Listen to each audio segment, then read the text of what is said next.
The plastic in your closet. Every time you open your closet, you're facing a hidden environmental threat. Take a quick look at your clothing labels right now. You'll likely find polyester, nylon, acrylic, or elastane listed in most items. These synthetic fibers now dominate our wardrobes, with polyester alone accounting for 52% of the global fiber market. They all share one critical trait. They're plastic, slowly breaking down like a dripping faucet that never gets turned off, constantly adding microplastics to our environment. The transformation began in 1939 when DuPont introduced nylon, accelerating during World War II as traditional materials became scarce. Manufacturers quickly realized they'd found something revolutionary: cheap, durable fabrics that could be endlessly customized. Today, synthetic fibers are everywhere, from athletic wear to dress shirts, sweaters to outdoor gear.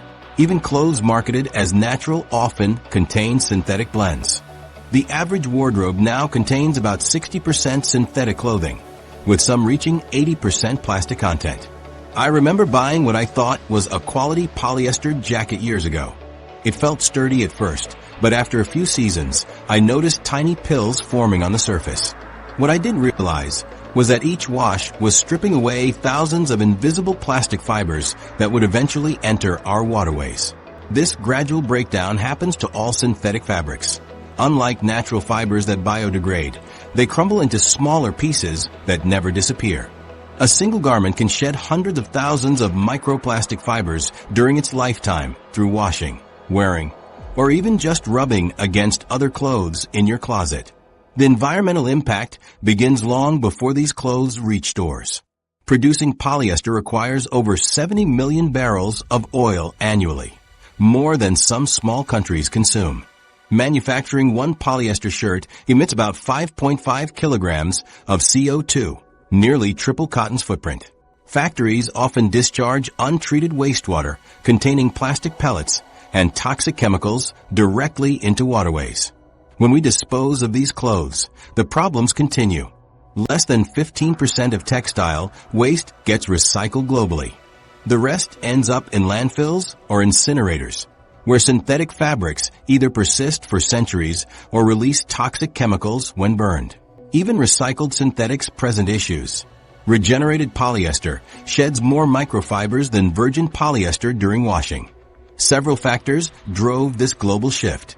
Production costs for synthetics are significantly lower than natural fibers, about half cotton's price per ton.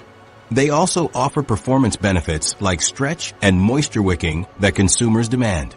Fast fashion brands particularly rely on these inexpensive materials to produce trendy clothing at rock-bottom prices. These plastic-based textiles introduce durability concerns that many consumers don't consider.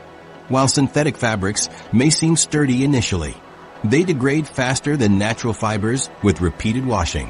Microscopic analysis reveals how individual polyester fibers split longitudinally, creating increasingly smaller fragments that eventually become microplastics. It's like watching a sandcastle slowly erode, except these plastic particles never return to harmless grains. Testing shows that clothes shed the most microfibers during their first few washes, but the shedding never completely stops. A single garment can release fibers throughout its entire lifespan. In fact, older synthetic clothing often sheds more as the material weakens over time. This means second-hand and donated synthetics contribute significantly to microfiber pollution. The problem compounds when you consider garment construction. Fluffy fabrics like fleece are particularly problematic. One jacket can shed 250,000 fibers in a single wash. But all synthetics release microfibers, even tightly woven ones. Blending synthetic with natural fibers doesn't solve the issue either.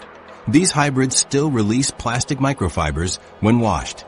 Every stage of a synthetic garment's life cycle presents pollution risks.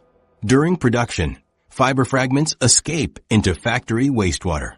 During transport and retail, friction between garments releases particles.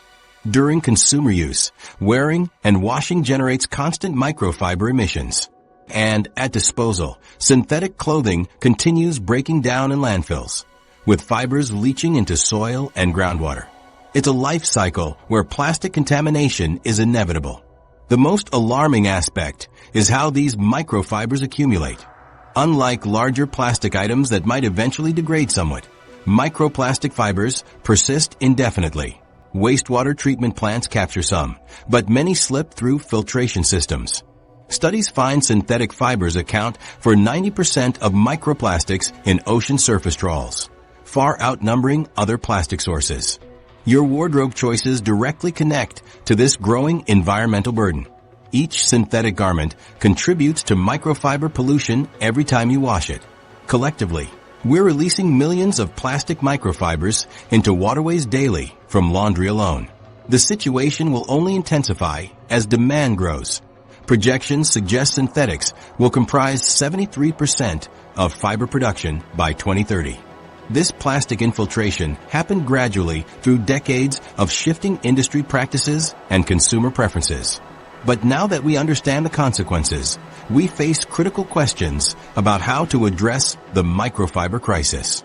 The next step is examining exactly how these synthetic fabrics release microplastics during use, particularly during washing, where the most significant fiber loss occurs.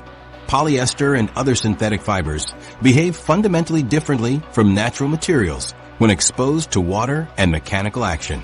The plastic polymers that make these fabrics durable also make them prone to shedding tiny fragments that become pollutants. Understanding this process helps identify where interventions could make the biggest difference in stemming this invisible plastic flood from our closets.